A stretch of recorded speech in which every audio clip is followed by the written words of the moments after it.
Jeune écrivain, jeune écrivaine, j'espère que vous avez la forme et que vous avancez bien sur votre roman en ce moment. Aujourd'hui, on va parler des méchants, un sujet qui me passionne.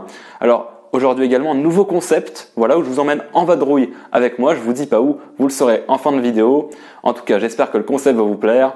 C'est parti pour la vidéo. Et ce qu'il faut savoir avec les méchants, c'est qu'en fait, ils sont pas méchants juste le temps du livre, en fait. Ils vont pas se dire, ouais, entre 6h et 14h, je suis un gros bâtard, mais le restant du temps, voilà, je suis parfaitement réglo. Non, ça se passe pas comme ça. Ton méchant, il est méchant à plein temps. Il va être dans la rue, il va voir un gosse en train de courir, et puis il va se dire, oh bah j'aimerais bien qu'il se casse la gueule, tu vois, ça c'est un truc de méchant. Imagine ton méchant, genre c'est un bâtard, mais il a un petit côté gentil. Faut pas oublier que ça reste des êtres vivants, des êtres humains.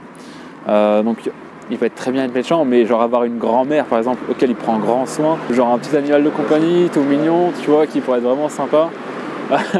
Ça, comme le petit chien qui est derrière par exemple, imagine le mec sur le banc, c'est un méchant. Et bah, il prend son animal de compagnie, son petit chien il est tout mignon. Bah voilà, ton méchant, il peut avoir la même chose. Ce qui peut être sympa pour ton méchant aussi, c'est vraiment de voir ce qui, toi, t'énerve chez les gens en règle générale. Par exemple, je sais pas, quand quelqu'un qui tu parles lève les yeux au ciel, alors ça c'est super relou, ou quelqu'un qui va toujours ramener tout à soi, qui va dire moi je, ou qui va te couper la parole, ah, ça c'est vraiment des choses qui sont irritantes que tu peux transposer pour le méchant de ton roman. Ça peut vraiment le rendre réaliste et franchement irritant. Et ça a l'air d'être un petit coin sympa pour commettre un petit meurtre au calme. Je sais pas ce que t'en penses, mais un méchant comme Voldemort par exemple, tu peux pas le présenter n'importe comment. Je veux dire, par exemple, J.K. Rowling, ce qu'elle fait, c'est qu'elle alimente la légende avant vraiment de présenter Voldemort, qu'on le voit vraiment dans le livre. Par exemple, on voit le flashback où il tue les parents d'Harry Potter, sympathique petite visite. On voit les gens qui flippent en prononçant le nom de Voldemort, ils disent voilà, celui dont on ne doit pas prononcer le nom. Enfin, il y a plein de petites choses comme ça qui justement alimentent la légende. Et si ton méchant il est vraiment badass, ça peut être sympa de faire un petit peu comme ça. C'est vrai que souvent, le méchant il accompagne ses acolytes. Et certains acolytes justement dans les histoires, moi j'aime bien ça, ils essayent de se retourner un petit peu contre le méchant. Ça c'est vraiment quelque chose que j'aime bien dans l'évolution de certains personnages. Allez oui, il a choisi de partir je crois. Il a l'air sympa ce mono, j'aime bien mettre dans sa tête. Qu'est-ce que je fais? Je trahis pas, je trahis pas, oh putain! Ce qui peut être vraiment pas mal pour t'imprégner du caractère de ton personnage, de ton méchant, c'est de l'imaginer dans des situations qu'il ferait rager, ou au contraire des situations où il jubilerait. Par exemple, je suis allé au restaurant hier soir, et malheureusement le resto où je voulais bouffer, il était fermé, alors qu'ils indiquaient nullement qu'il allait être fermé. Du coup, j'avais bien le seum. Mais comment aurait réagi mon personnage s'il aurait été dans cette situation? Est-ce qu'il aurait tapé du poing contre la vitre? Ou est-ce qu'il aurait appelé le gérant pour dire à quel point il avait la rage, le menacer de mort limite? Bref, essaye de l'imaginer vraiment dans des situations qui, toi, t'arriveraient dans ton quotidien. Non mais imagine que pendant la scène finale, ton méchant, hyper badass, il arrive comme ça.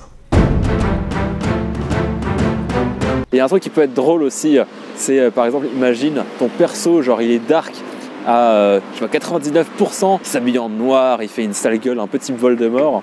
Et ce qui peut être drôle, c'est qu'il ait vraiment un détail de son apparence ou de son comportement qui soit complètement ridicule en fait. Genre, imagine, voilà, ton perso est super dark et il a la voix de Bob l'éponge par exemple, ou genre c'est un fan de Céline Dion.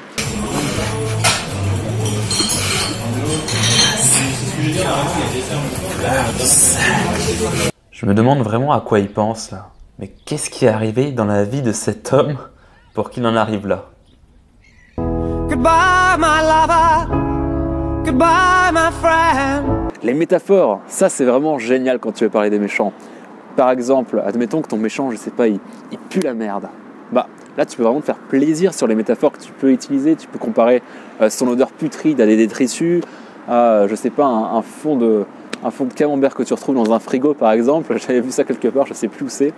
Mais bref, tu peux vraiment te faire plaisir sur les métaphores, donc n'hésite pas à les utiliser. Tu as même le droit d'être méchant. Et niveau conduite, ton méchant il est comment? Il est plutôt du genre à laisser passer les mamies au passage piéton? Ou est-ce qu'il serait pas du genre à distribuer des petits doigts d'honneur au calme à toutes les priorités à droite? Et moi, je suis quel genre? Mais je me demandais, ton méchant, si c'est un homme, il est plutôt du genre à pisser debout, Ou à qui c'est assis. Et voilà, retour à la maison. En tout cas, ça m'a vraiment bien plu de te faire cette vidéo. Du coup, tu l'auras peut-être deviné, on était à Annecy. Si tu l'as kiffé, n'hésite pas à me le faire savoir en commentaire, ça me fera hyper plaisir. Je te souhaite une très bonne soirée. Travaille bien, écris bien. Ciao. Bon, les gens qui me connaissent, ils vont penser que j'abuse, mais quand même, les signes, ils ont une sacrée aura maléfique.